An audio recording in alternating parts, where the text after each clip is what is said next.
The wind howled over the open fields, its fierce breath carrying the scent of wet earth and distant pine. Rain hammered against the rusted roof of Daniel Carter's remote farmhouse, each drop sounding like the persistent tapping of ghostly fingers. Lightning split the sky with brilliant forks of blue and white, illuminating the ancient oak trees on the edge of his property. Daniel, who had always considered storms to be nature's symphony, stood at his window, gazing at the pandemonium outside. He was a tall, lean man, with a disheveled look about him, dark hair that curled just above his collar, and hands that still shook on occasion, haunted by memories of a past life in the city. Once upon a time, Daniel had been a surgeon in a bustling metropolitan hospital. He had known the sterile scents of antiseptics, the endless blur of white corridors, and the hushed tension that clung to every waiting room. But something within him had cracked. The stress and sorrow he had endured, compounded by the many lives he had tried and sometimes failed to save, had driven him to seek solitude and a simpler life.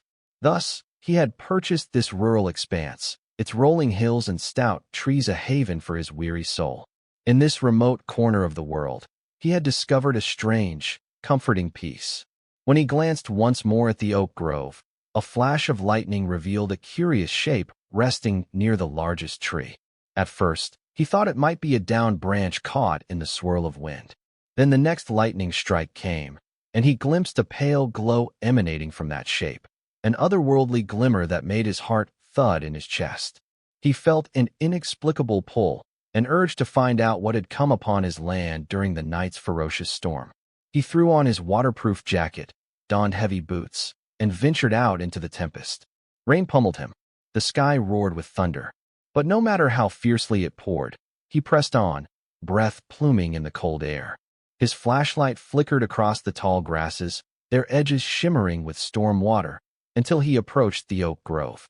She was there, though at first he did not recognize her as she, nor did he even think human. At a glance, he saw a slender form sprawled in the mud, luminous patterns etched into her skin. In the erratic beams of light, Daniel realized her body did not fit any image from medical textbooks. This was someone from beyond the stars, an alien, though shaped similarly to a human woman. Her face, angled and graceful, had faint stripes that shimmered in subtle colors, blue, green, and gold. Tendrils of silver hair clung to her cheeks and forehead, plastered by the downpour. And around her wrists and ankles, dark bruises marred her opalescent skin, as though she had suffered some cruel captivity. Her eyes were closed, and her chest rose and fell in uneven spasms. Daniel felt the instincts of a doctor firing through his mind. He crouched by her side, carefully tilting her head for an airway check, listening for breath. She was breathing, but just barely. A deep laceration extended from her left shoulder down toward her ribs, still bleeding with thick, violet fluid. Another tear in the fabric of reality. Her blood was not red, but a dark, purplish hue. Daniel blinked, heart pounding, but did not hesitate. Whatever her origin, she was gravely injured, and if he did not act fast, she would die. He lifted her with gentle strength, and discovered she was lighter than any human adult he had carried before. He trudged back through the gale toward his farmhouse, determined to save this unknown being's life. Inside, he laid her on the old examination table in his makeshift clinic, a small room off the main hallway, where he sometimes treated local farmers and ranchers for minor injuries. He swabbed away the mud and rainwater, his trained gaze cataloging each wound. The alien, whose shimmering patterns on her cheeks flared whenever her breathing grew shallow, opened her eyes for the briefest moment. A deep, emerald glow shone from within those irises. He offered a reassuring smile, though his mind reeled with questions he could hardly name. She tried to speak. Her lips parted, but only a soft hiss came forth. Then her eyes slid shut again, and she sank into unconsciousness. Daniel worked quickly, disinfecting the gash, stitching the torn flesh with delicate care. Her physiology was perplexing, but the fundamentals of trauma care still applied. Stop the bleeding, ensure the wound was clean, maintain stable vital signs. He checked her pulse. It felt faint, almost fluttering. With alarm, he realized she had lost too much blood. Her complexion, previously alight with faint luminescent patterns, was dimming. Without a compatible blood source, she would not survive the night. He had no idea if transfusing human blood might help or harm her, but to do nothing was to sign her death warrant. As lightning cracked the sky, Daniel hesitated only a moment before he took out a sterile needle and connected in 4 lines from his own arm to hers. The drip, slow at first, sent his blood coursing into her alien veins. It was an act of profound hope, born of desperation and the Hippocratic oath that still governed him at heart. For several tense minutes, he monitored her vitals. With each passing moment, some of the color returned to her cheeks. The lines etched into her skin began to glimmer once more, in rhythmic pulses that seemed to synchronize with his own heartbeat. He felt dizzy, had to steady himself against the metal tray. Yet that dizziness passed, replaced by a strange warmth that spread from his arm to his chest. He continued transfusing until he believed her stable enough to last through the night. Then, pulling out the needle, he bandaged his own arm, fighting to remain upright. Exhaustion pressed on him, heavier than lead. He collapsed into a nearby chair, silently praying that his patient, this unearthly visitor, would hold on. When dawn arrived, the rain had ceased, and golden sunlight filtered through the windows. Daniel awoke to find her eyes open, gazing at him with an intensity that made his heart skip a beat. There was a softness in her expression, an unspoken gratitude. When she blinked, he could see each of her eyelashes glinting as if dusted with fine crystals. "Can you speak?" he asked gently, his throat tight with wonder. She parted her lips. This time, her voice emerged, halting but melodious, each syllable touched by a subtle accent. "I am called Lyra," she whispered, wincing as she moved her injured shoulder. Daniel set aside his own astonishment and responded in a doctorly tone. "You're safe here. I'm Daniel. I found you near my oak trees. You were hurt pretty badly." Lyra nodded, her luminous eyes flicking around the room, taking in the humble surroundings. The walls were stacked with medical books and bandages. Old wooden beams crisscrossed the ceiling, and the faint scent of antiseptic lingered in the air. After a moment, she exhaled slowly. "Thank you for saving me," she said. He tried to smile. "You're welcome. I did what I had to, but I have so many questions." Her gaze held both wariness and relief. "I know. I will answer, but first I must rest. My wound." "Of course," Daniel said. "We'll talk later. Let me examine your stitches and make sure you're healing properly." He gently checked the dressing on her shoulder. Her alien physiology seemed to be responding well to his transfused blood. The edges of the wound, instead of swelling and festering, had begun to knit themselves together with surprising speed. Even the bruise-like discolorations on her wrists were fading. Daniel marveled at her biology, an odd sense of wonder and protectiveness stirring within him. For several days, the storm's aftermath gave them both time for quiet healing. Debris littered the farmland, branches strewn across muddy roads, but Daniel's house stood firm, and inside, an unspoken bond was forming. He prepared simple meals, mostly broth and herbal teas, unsure what might suit her alien body, though she assured him she could digest most terrestrial nutrients. They sat together one afternoon, her slender fingers cradling a steaming cup, her eyes fixed on the swirling liquid. Outside, the sky had cleared, revealing hills that rolled into the distance and mountains faintly visible at the horizon. "I was a doctor once," Daniel confided, somewhat shyly. "I worked in a big city hospital, far from here. But it got to be too much. I lost myself in the work. I came here to find solitude, to start over." Lyra studied him, her bright irises flickering through shades of gold. She seemed to understand the weight in his voice. "Solitude. I understand. My home was once lush, vibrant. Then a war tore through our world. I fled that war. I had to." Who was hunting you?" Daniel asked, recalling the bruises on her wrists. He had seen restraints used on prisoners, and the sight still haunted him. "My own people," she said quietly. "We are not all united. Some, the Imperium, believe in dominating lesser worlds, stripping them of resources. Others, like me, believe in peaceful coexistence, exploring the galaxies in search of knowledge, not conquest. I was captured by the Imperium, but I escaped in a small vessel.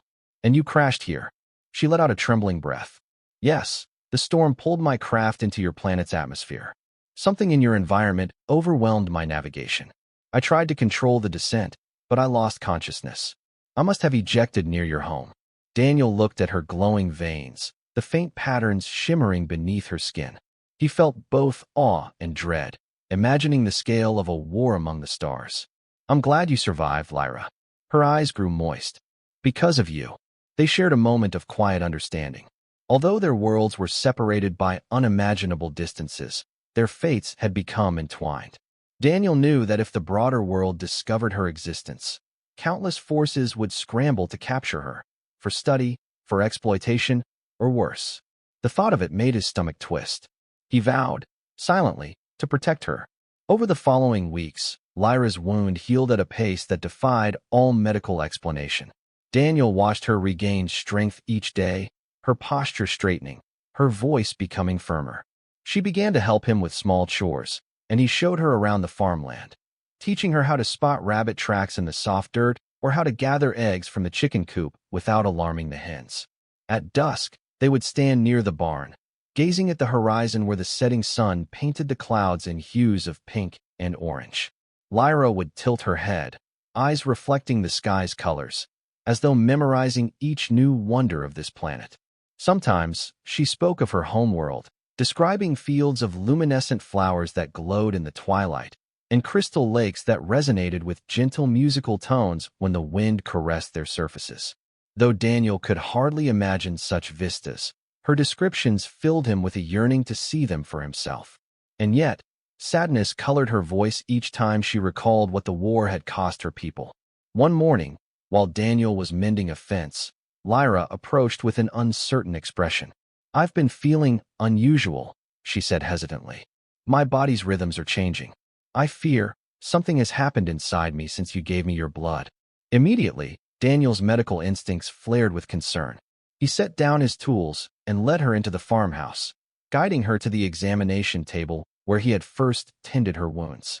With as much gentleness as he could manage, he conducted a rudimentary check, using the stethoscope, measuring her vitals, and observing the patterns on her skin. She winced slightly under his probing. What do you feel? He asked softly. She paused, searching for words. Life. A new presence within me. Something beyond my normal cycle. A chill ran down Daniel's spine as a realization dawned on him. The transfusion. Could it have triggered some kind of reproductive response in her species, merging their genetic materials? The notion was staggering. And yet, as a doctor, he could not dismiss the possibility without further investigation. He performed as thorough an examination as his limited equipment allowed, scanning her with a handheld ultrasound device, normally used for veterinary needs on livestock. He found something extraordinary, a small, pulsating mass of tissue nestled deep within her abdomen. Lyra tensed, tears gathering at the edges of her luminescent eyes. It's impossible, Daniel breathed, hardly able to believe the screen. But there it is, a life form. It's connected to your physiology. Lyra closed her eyes, her glowing eyelids shimmering as though reflecting her inner turmoil. After several long moments, she opened them again, meeting his gaze. Our species, we are biologically compatible with others in ways you might not expect.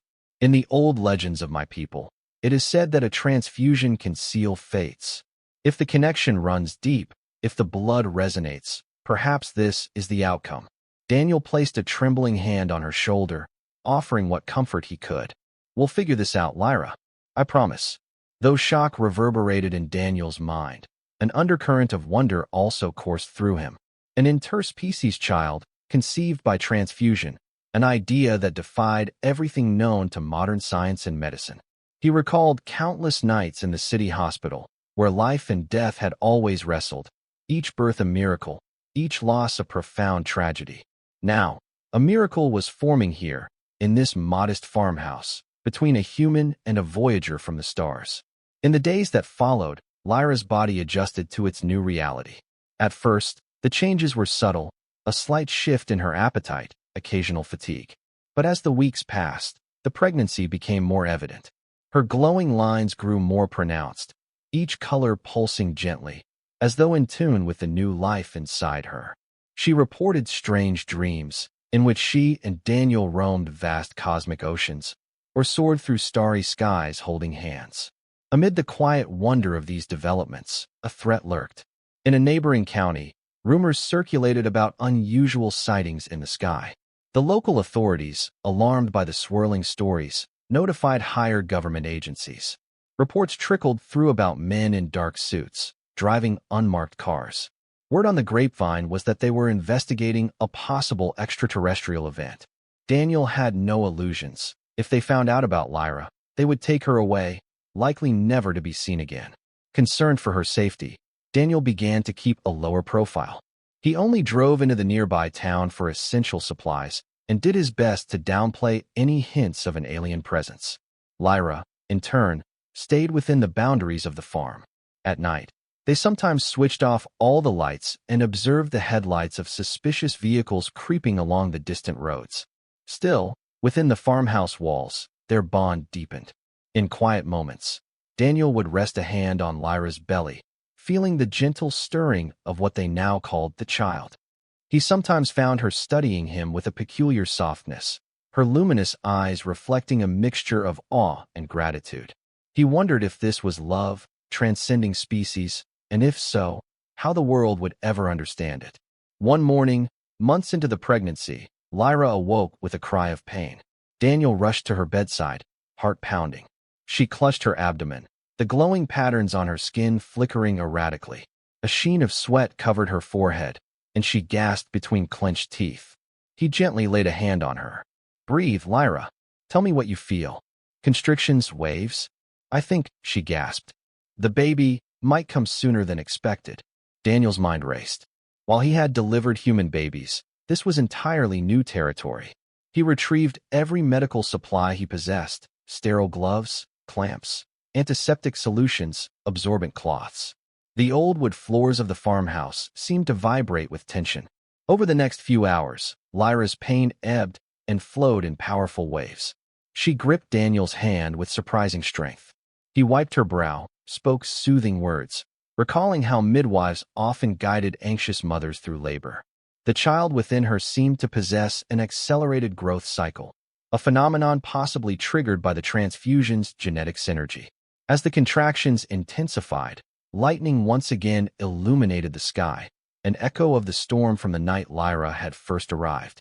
Thunder rumbled like a cosmic drum, setting Daniel's nerves on edge. But he steadied himself, focusing on Lyra's breathing. Each minute dragged out in excruciating tension. Finally, with a great moan, she arched her back, and Daniel saw the crowning of something luminous, a soft glow radiating with each of Lyra's strained breaths. With practiced care, Daniel guided the newborn free.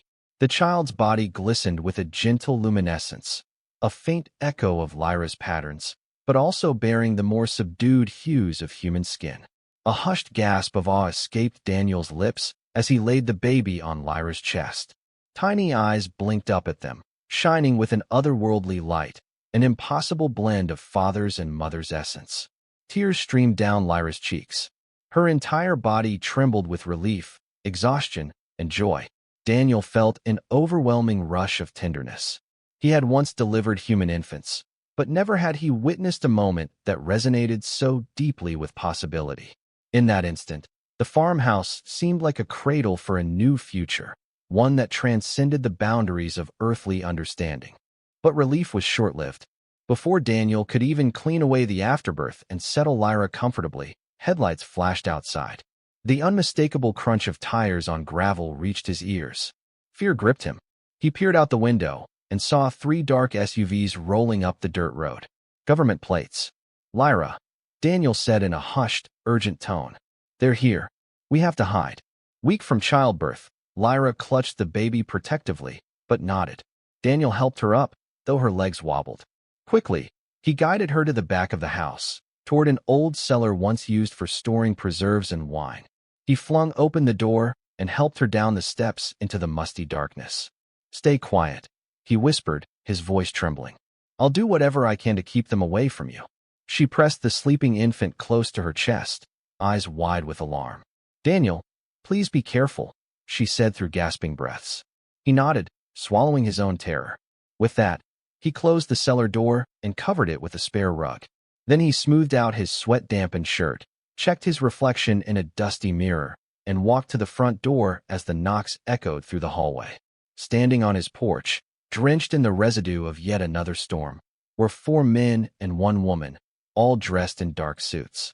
Their eyes flicked past Daniel's shoulder, scanning every angle of the small house. The woman in front flashed an ID that read something about a special investigatory branch of the government. "Dr. Daniel Carter?" she asked, voice clipped. "We have reason to believe an unidentified individual, possibly dangerous, has taken refuge on these premises. May we come in?" Daniel forced a casual smile. "I live alone," he said. "But of course, if you have a warrant, you can check. Though I can't imagine who'd want to hide on a small farm like this." She narrowed her eyes. "There have been reports of unusual activity in this area, strange lights in the sky, footprints of an unrecognizable nature. Please step aside." He had no choice but to let them in. They fanned out through the house, shining flashlights into corners and behind furniture. Daniel followed them with tense, coiled dread, praying they would not discover the cellar or hear any tiny cry from the newborn.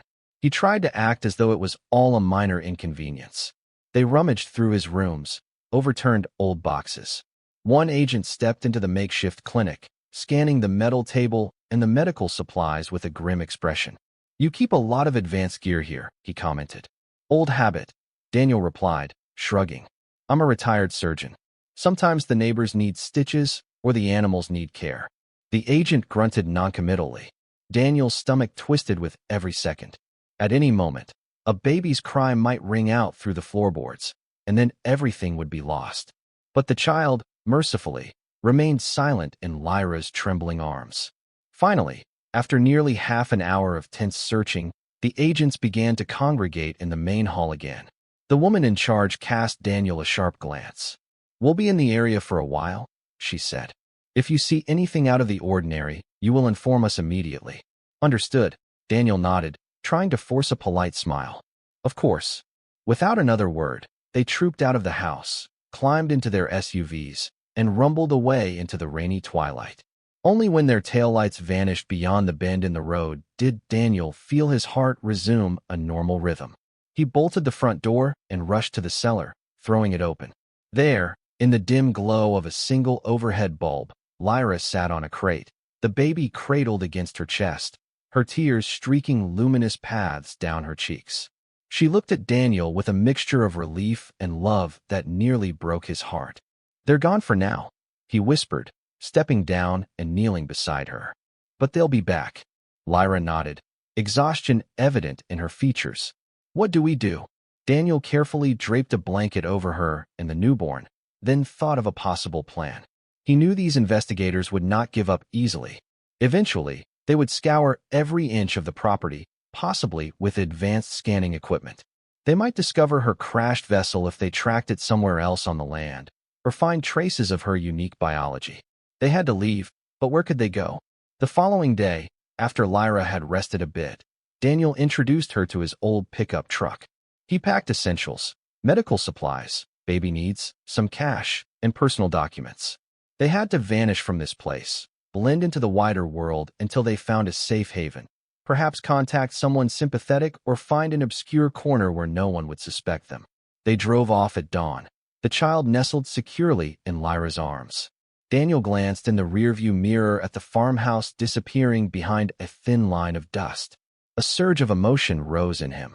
This was the life he had built for himself, his refuge, and he was leaving it all behind.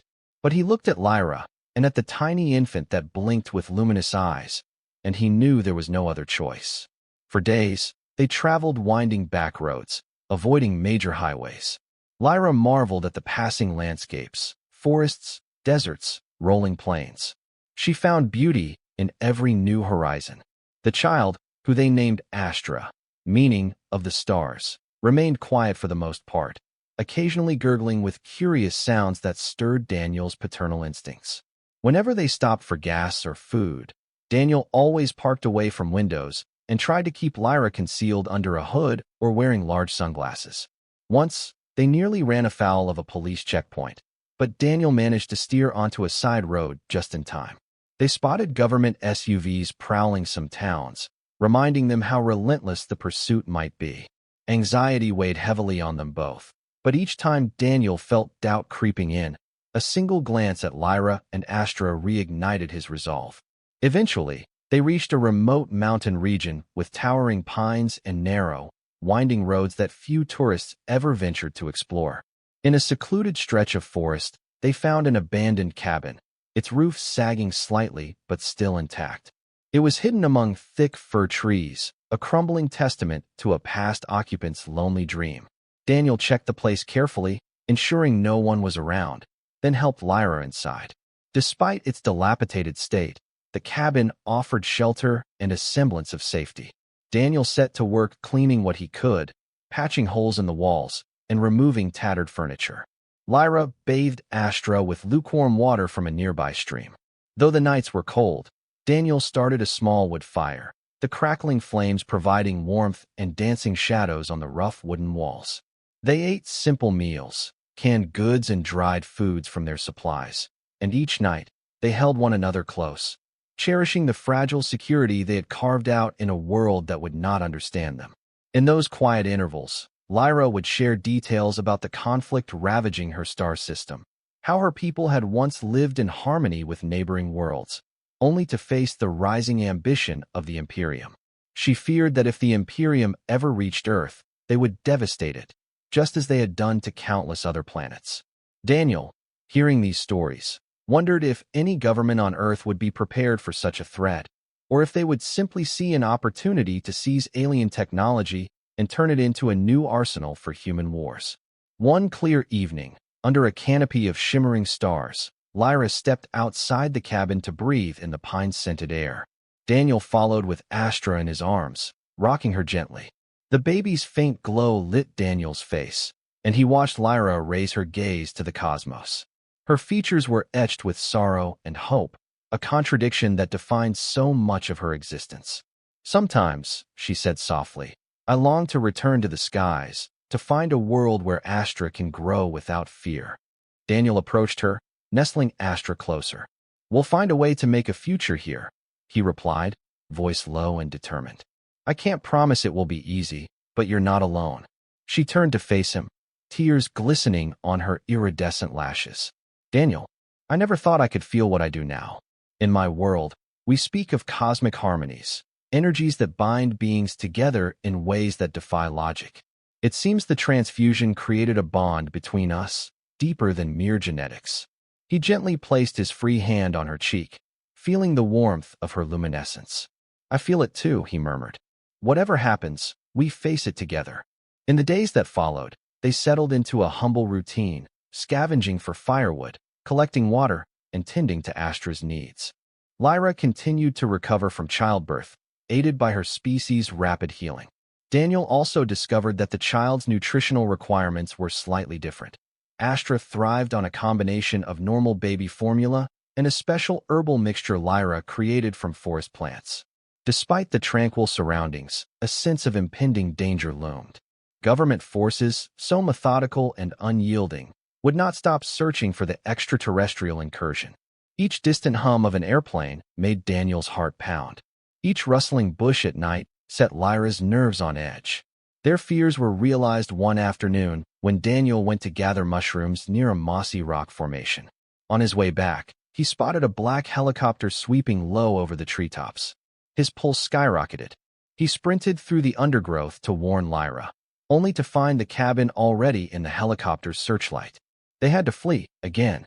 Swiftly packing what little they could carry, Daniel and Lyra darted deeper into the forest, Astra bundled tightly in Lyra's arms. The helicopter circled overhead, shining its beam across the pines, branches whipping and cracking in the downdraft. Daniel's lungs burned as he pushed through thorny brush, trying to remain invisible below the canopy. After an exhausting trek, they came upon a narrow cave mouth set into a cliff face. Daniel hurried them inside, the echoing darkness swallowing their footfalls. Lyra cradled Astra, her luminous patterns pulsing in frightened rhythms. As the helicopter roared past outside, Daniel's heart thundered in his chest. He whispered reassurance, though he was as terrified as she was. They spent that night huddled in the cave, the cold stone walls pressing close. A tiny fire flickered, casting jittering shadows across their faces. Astra dozed fitfully.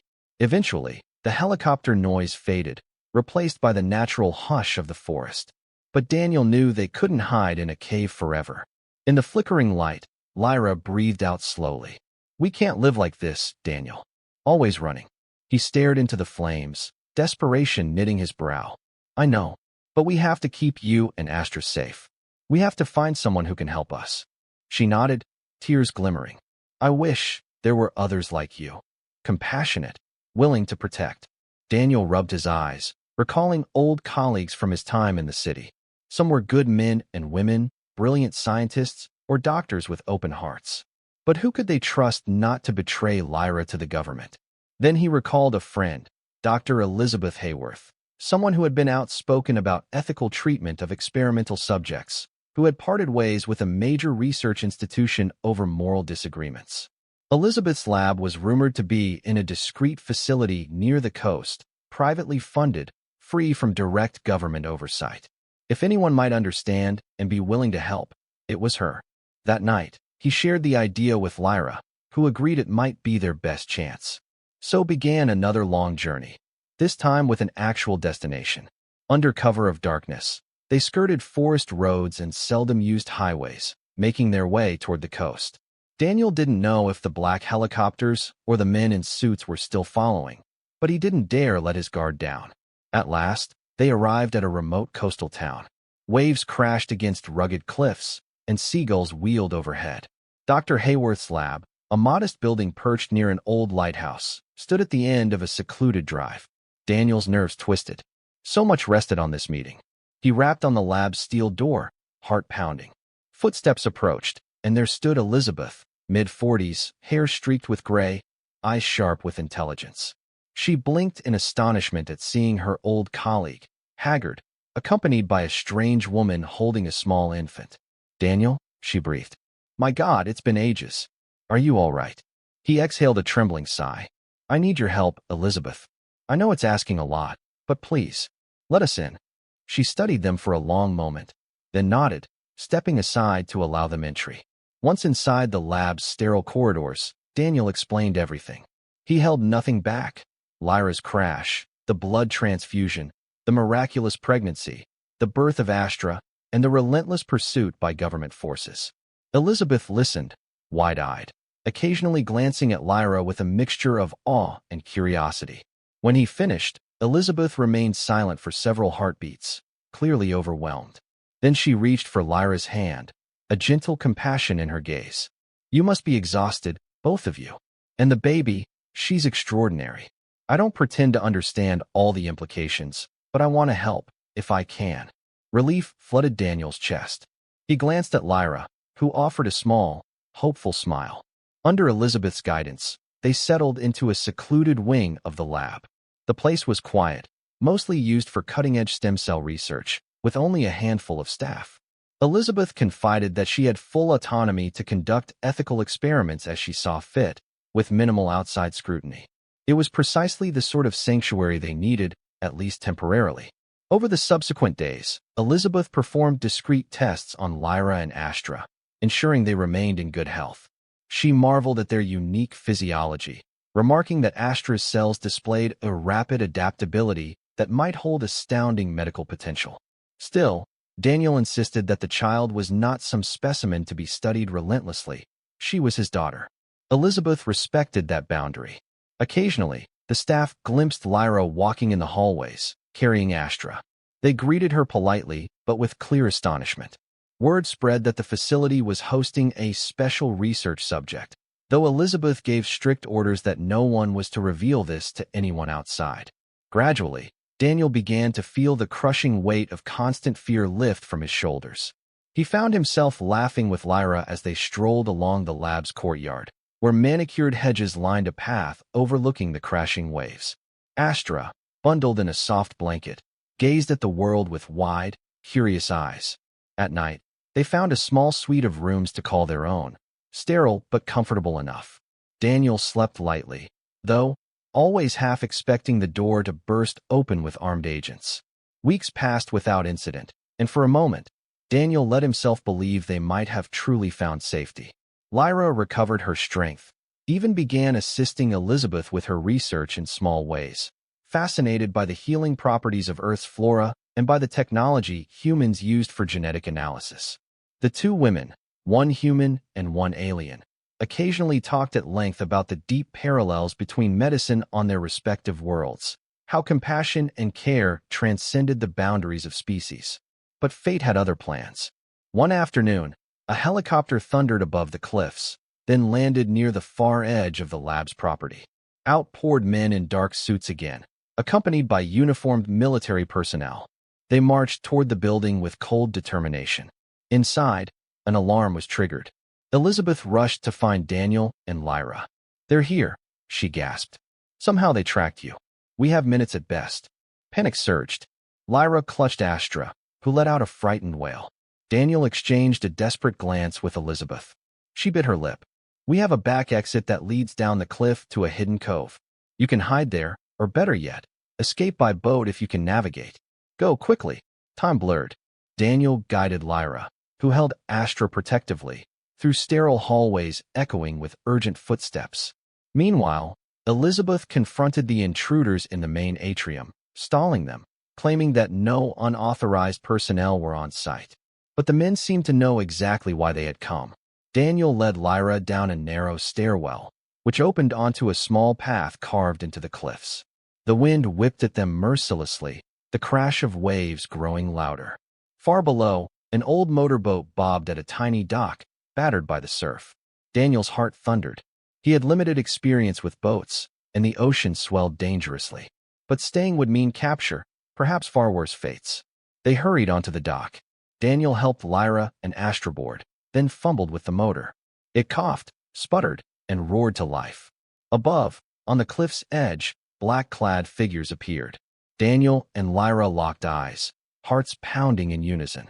She squeezed his hand as he guided the boat away from the shore, the engine straining against the churning sea. Gunshots rang out, echoing in the salty air. Bullets whizzed by, but the distance, combined with the frantic pitch of the waves, spared them. The men on the cliffs shrank into distant silhouettes as the boat lurched onward. Daniel navigated around jagged rocks, bracing against each swell. He glanced back at Lyra, who shielded Astra with her body, eyes wide with fear. At last, the cliffs fell behind them. A vast, gray ocean stretched in every direction. Wind and salt stung Daniel's face.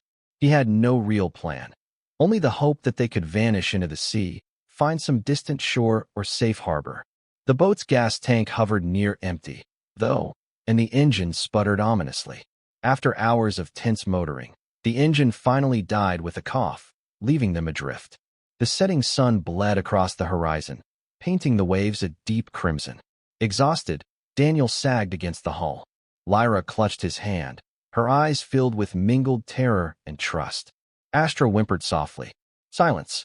The ocean swells rocked them in a gentle, foreboding lullaby. Darkness gathered, and stars emerged overhead. Countless pinpricks of light mirrored in the black water. Daniel felt tears threatening. He had fought so long, running from safe house to safe house, only to be cornered here, in a drifting boat on the open sea. Then, a bright beam of light swept across the waves. Daniel stiffened, certain it was another helicopter. But the light originated at sea level, a ship's searchlight. Hope flared in his chest. He stood, waving his arms, calling out. The vessel edged closer, revealing itself as a large cargo freighter, likely traveling a route between distant ports. Crew members shouted in a foreign tongue, tossing down a rope ladder. Daniel helped Lyra climb aboard. The child whimpered, unsettled by the sudden commotion, but otherwise stayed quiet. The deck smelled of diesel and fish. The captain, a weathered man with kind eyes, spoke halting English, beckoning them into the warmth of a small cabin. Within minutes, the crew offered them blankets, a hot meal, and a place to rest. Daniel explained only that they were fleeing trouble, and the captain seemed to sense that pressing for details would be unkind. He nodded sympathetically, mentioning that they were bound for a distant port in another country, one with looser immigration checks. "We help," he said simply, patting Daniel's shoulder. Gratitude washed over Daniel and Lyra. Under the freighter's protection, they passed days at sea, forging a fragile peace. Lyra would sometimes stand at the railing with Astra, gazing at the endless horizon. Daniel joined her, wrapping an arm around her waist, anchoring them both in the face of the unknown. The slow rhythms of the ship, the metallic groans, and the hiss of the ocean all lent a dreamlike quality to their journey. Eventually, dawn broke over a new coastline. Jungle-like hills rising beyond the shore, a tropical sun casting bright rays over turquoise waters. The freighter's engines rumbled as it navigated a wide harbor filled with small fishing boats and distant skyscrapers. Daniel felt a mixture of anticipation and fear. They were stepping into yet another unknown land, armed only with hope and love for each other and their child. Once they disembarked, the captain shook their hands, refusing any payment. Lyra bowed her head in thanks, tears shining in her eyes. "You saved us," she whispered, voice choked.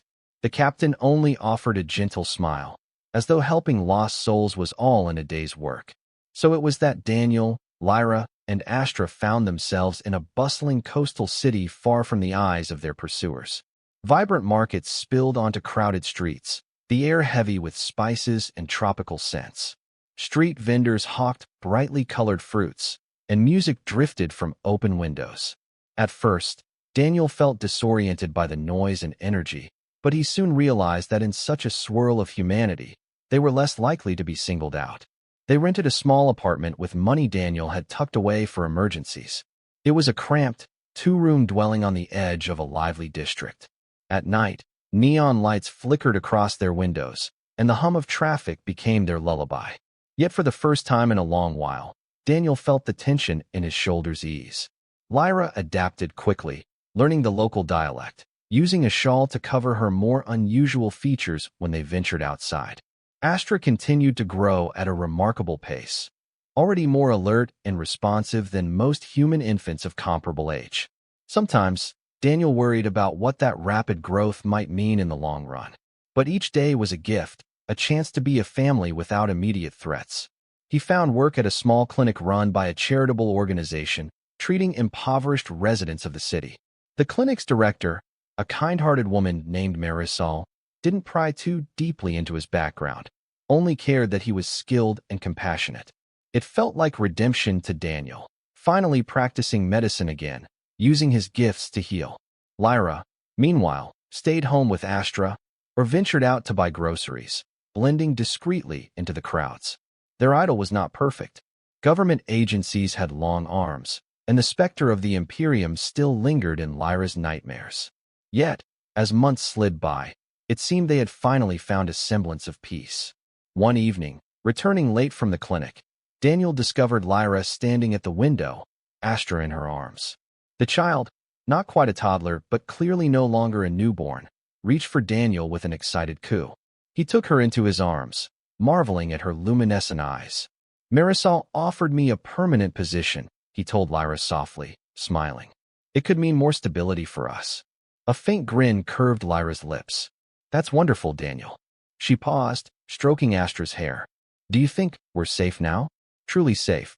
He peered into those bright eyes that had captivated him so long ago. "I don't know," he confessed, "but I think we have a chance for happiness here, to raise Astra as she deserves." That night, they dined together in their little apartment, rice, fish, and tropical fruit. Simple food, but shared with warmth and gratitude. After Astra drifted to sleep, Daniel and Lyra curled up on a worn couch, the hush of city lights comforting them. They recalled the moment of first contact, an injured alien found beneath oak trees, saved by a desperate transfusion. From that singular act of compassion, a seed of love had blossomed, transcending unimaginable barriers. And though the road had been fraught with danger, here they were, a family. Lyra's hand slipped into Daniel's. "Every star in the universe," she said softly. "And I ended up here, with you. It feels like fate, or something beyond fate." Daniel kissed her forehead, heart brimming with devotion. "I believe it is," he murmured, pulling her closer. Through the window, the stars glinted faintly above the neon lights, as though joining in silent celebration. In the months and years that followed, they laid down new roots in that foreign city. Daniel's reputation as a caring physician spread among the locals, while Lyra nurtured Astra's curious spirit. The child, half human and half alien, flourished with a gentle temperament. Her luminescent markings, though subtle, never completely faded, and she grew with an uncanny grace, an embodiment of possibility for both species. Though they remained vigilant, no agents came knocking, no black helicopters roared overhead. Over time, it seemed the world's powers had either lost their trail or grown too preoccupied with other matters to continue the chase. And as for the Imperium, Lyra heard only distant rumors through her covert attempts to scan interstellar communications, which she performed using scraps of technology salvaged from her damaged vessel. The war out there continued, but here on Earth, she found a small corner of peace. And thus, in the warm glow of a humble home, amid the lively hum of a tropical port city, their story took on a new rhythm, one of quiet hope. Whenever Astra giggled, Daniel and Lyra were reminded that the most improbable miracles can lead to the sweetest joys. In that sense, they had triumphed over every force arrayed against them, human suspicion and cosmic war alike. No matter what tomorrow brought, they faced it with courage and love, safe in the knowledge that their family, born of blood, fate, and compassion, would endure, forging a bridge between two worlds.